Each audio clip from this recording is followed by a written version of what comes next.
Salut à toutes et à tous, j'espère que vous allez bien, bienvenue sur la chaîne Soigne ton art. Alors aujourd'hui on poursuit, on termine notre petite série de 2 vidéos sur la notion essentielle de créativité artistique. Alors dans cette seconde et dernière vidéo, on va plus particulièrement aborder en fait en quoi, déjà comment libérer sa créativité artistique et surtout en fait en quoi la créativité est la pierre angulaire des thérapies par l'art. Donc basiquement, le sommaire 2 parties. La première, libérer sa créativité artistique, c'est celle-ci qui nous intéresse. Et ensuite, on abordera la question de la créativité, pierre angulaire des thérapies par l'art.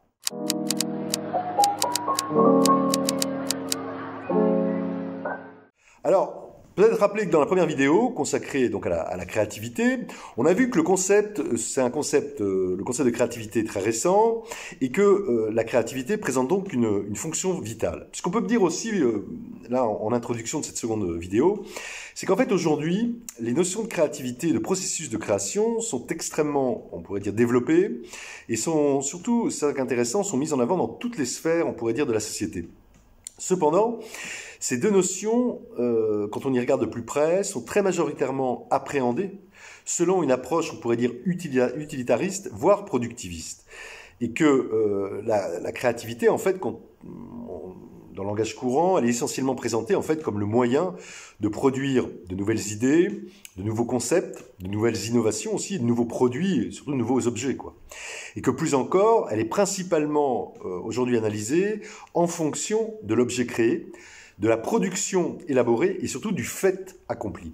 Et que cette vision en fait actuelle donc fait plutôt la part belle aux méthodologies qui permettent de libérer la créativité en vue de l'obtention d'un résultat, mais qu'elle laisse en fait de côté peut-être ce qui est le plus important, à savoir le moment même, le moment de la créativité, à savoir son expression et son processus même.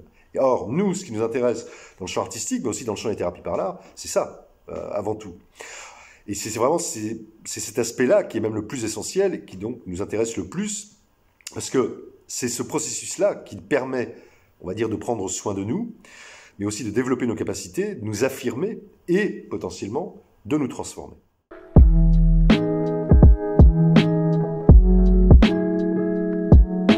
Alors, libérer sa créativité artistique. Ben, ce qu'on peut dire, c'est qu'avant toute chose, la créativité, on l'a vu, et c'est une composante de la vie, et c'est même une façon d'être au monde, en fait.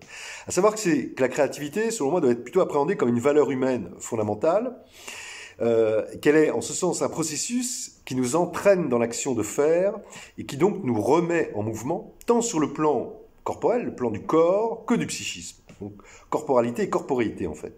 Et que la créativité est aussi une action qui se déroule dans le temps et dans l'espace. Donc, encore une fois, dans ce sens, la créativité, elle occupe donc un moment et un lieu. Et que peu importe, fondamentalement, qu'elle débouche sur une production aboutie. Seul compte le fait que son expression se traduise par un processus de création, on pourrait dire avec un début, un pendant, un milieu, un pendant et une fin. Et que c'est là se situe le véritable pouvoir de vie et de transformation généré par la créativité. En fait, il faut comprendre, c'est que la créativité qui nous intéresse particulièrement dans le champ artistique et donc par extension dans le champ des thérapies par l'art, est le reflet d'une expression authentique de nos émotions, de nos ressentis, donc ça passe vraiment par le sensoriel, et de notre moi profond. Et que présente chez chacun de nous, donc, et encore une fois, intuitive, particulièrement intuitive, la créativité, on peut dire, peut naturellement s'exprimer, tant justement qu'elle n'est pas cultivée à des fins de performance, de résultats et de rendement. Et qu'à contrario de on pourrait dire de la créativité économique, là c'est un petit clin d'œil à Lévi-Strauss, avec sa pensée sauvage, on pourrait dire que cette créativité artistique, cette créativité donc intuitive, n'est donc pas une créativité productive et n'est donc pas en quête ni d'efficacité, ni de solution ou d'innovation particulière. En fait, cette créativité artistique, elle est seulement l'expression d'un imaginaire, de l'imagination, d'une pensée et surtout d'un état émotionnel à un moment donné. C'est là-dessus qu'on travaille en fait dans le champ des thérapies par l'art. Et que cette créativité donc intuitive, si elle peut s'exprimer de multiples manières, avec toutes sortes de matières et en fait dans tous les lieux possibles, elle ne peut réellement se révéler que par une médiation artistique, car seul l'art encore une fois, peut permettre, ou la médiation artistique, peuvent permettre d'exprimer pleinement les émotions, les affects, les sentiments, les désirs, ou encore les fantasmes. Là, je renvoie à Aristote, puisque dans l'Antiquité grecque déjà, Aristote postulait que la création artistique, donc à savoir donc avec la créativité, c'est la plus ancienne des activités culturelles de l'homme, car elle seule peut nous permettre de réellement développer et renforcer les liens avec soi-même, avec nous-mêmes et avec les autres. Et que, si on revient sur le champ de l'art, c'est un élément central dans ce que nous sommes, et que l'art est un langage universel qui permet à chacun de nous de communiquer ses émotions et ses expériences par justement cette créativité artistique. Et que en ce sens, la créativité et le processus de création artistique représentent véritablement une forme ultime de communication. D'autant que la créativité et le processus de création artistique relèvent, encore une fois, du mental, du domaine, on pourrait dire, de l'intellect, mais plutôt de l'imaginaire encore, et du mythe.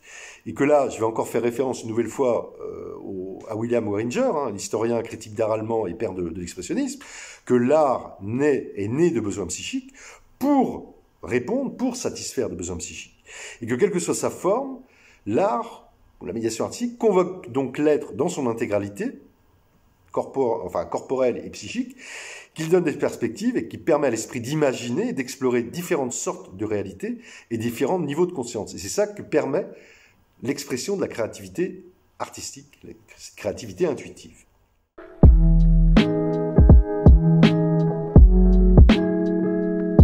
Alors la créativité, pierre angulaire des thérapies par l'art. Ce qu'on peut dire, c'est que la créativité artistique, que je qualifie d'intuitive, et donc le processus de création, en stimulant nos sens et en favorisant l'expression de nos émotions, que ce soit par des formes gravées, sculptées, tracées, par des bruits, par des sons, des mouvements, des gestes ou encore même des mots, c'est un processus de vie à double détente, car elle prend sa source autant dans la pensée que dans la corporéité.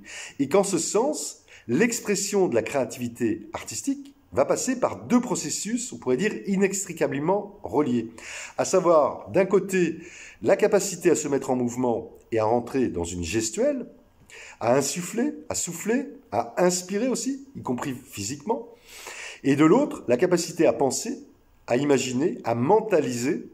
Et là, on fera une vidéo là-dessus, sur la question vraiment, sur cette notion fondamentale du processus d'élaboration, symbolisation, qui passe par une mentalisation, à savoir à faire un travail de liaison, de représentation psychique et donc de symbolisation.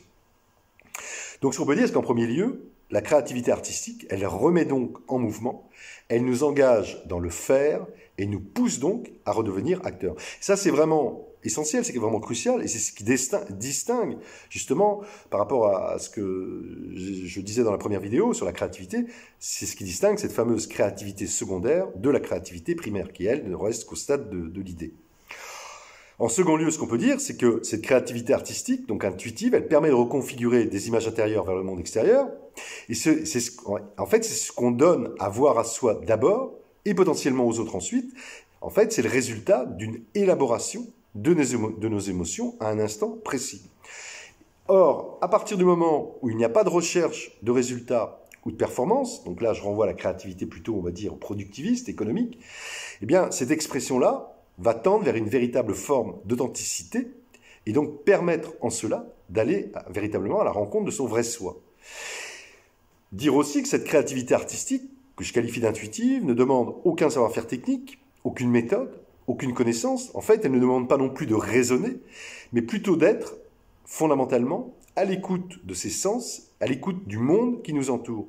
Et que plus précisément encore, cela passe par notre capacité en fait à entrer dans un processus d'empathie esthétique, là je renvoie à la vidéo qu'on a faite sur le sujet, à savoir être à l'écoute, l'empathie esthétique, être à l'écoute de tous nos sens, afin de susciter des ouvertures métaphoriques, et surtout changer notre perception des choses qui nous environnent. Enfin, peut-être en dernière instance, ce qu'on peut dire, c'est que dans le champ des thérapies par l'art, la notion de créativité occupe une place centrale, puisque c'est grâce à la créativité que les personnes accompagnées peuvent entrer dans le processus de création. Alors là, je reviens aussi sur un point, c'est que parfois il peut arriver que certaines personnes accompagnées fassent l'objet d'un blocage ou soient trop enfermées pour accéder à leur créativité primaire, déjà, et encore plus secondaire. Et que là encore, l'objectif du thérapeute, c'est de créer prioritairement les conditions nécessaires à la stimulation de l'imagination pour enclencher cette créativité d'abord primaire et ensuite secondaire.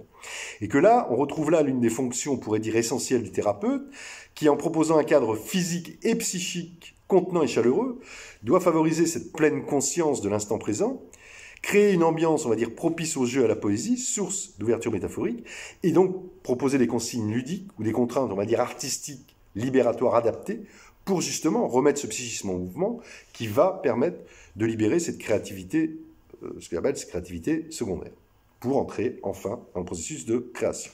Voilà.